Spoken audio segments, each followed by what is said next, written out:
অন্তর্বর্তী সরকারের প্রধান উপদেষ্টা অধ্যাপক ডক্টর মোহাম্মদ ইউনূসের বিরুদ্ধে দুর্নীতির মামলা বাতিল করেছেন আপিল বিভাগ। আজ বুধবার ২৩ এপ্রিল প্রধান বিচারপতি ডক্টর সৈয়দ রেফাত আহমেদের নেতৃত্বাধীন ৪ সদস্যের আপিল বিভাগ এই রায় দেন। আওয়ামী লীগ সরকারের আমলে ডক্টর মোহাম্মদ ইউনূস ও গ্রামীণ টেলিকমের শীর্ষ কর্মকর্তাদের বিরুদ্ধে এই মামলা করে দুর্নীতি দমন কমিশন। ২০২৩ সালের ৩০ মে দুদকের উপপরিচালক গুলশান আনোয়ার প্রধান বাদী হয়ে এই মামলা করেন।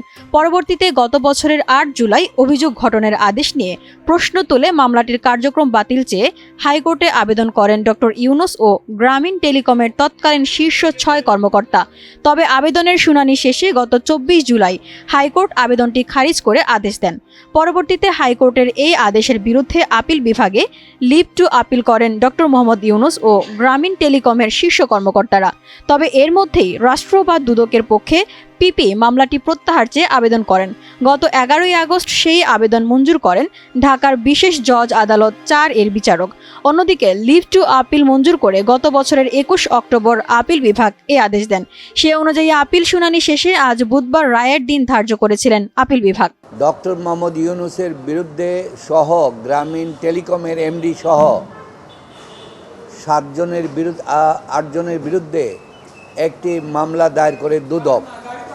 সেই মামলাটি বলা হয়েছে শ্রমিকের অর্থ আত্মসাৎ এবং মিথ্যা জালিয়াতি দলিলের মাধ্যমে ওনারা অন্যায় করেছে এবং মানি ট্রান্সফার করেছে বলে দুদক আইনে এবং মানি লন্ডারিং আইনে মামলা করে।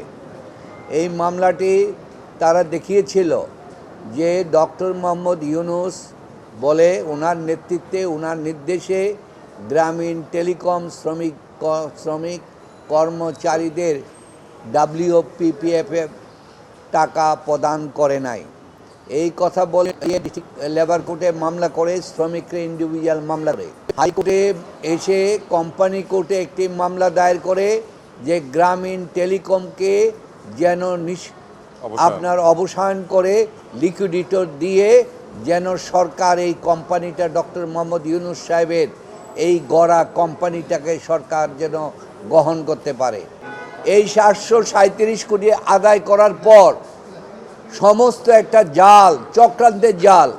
তখন বললেন, একদিকে টাকা নিলেন, বললেন তোমরা এই টাকা আত্মসাৎ করেছো শ্রমিকের সাথে মিলে।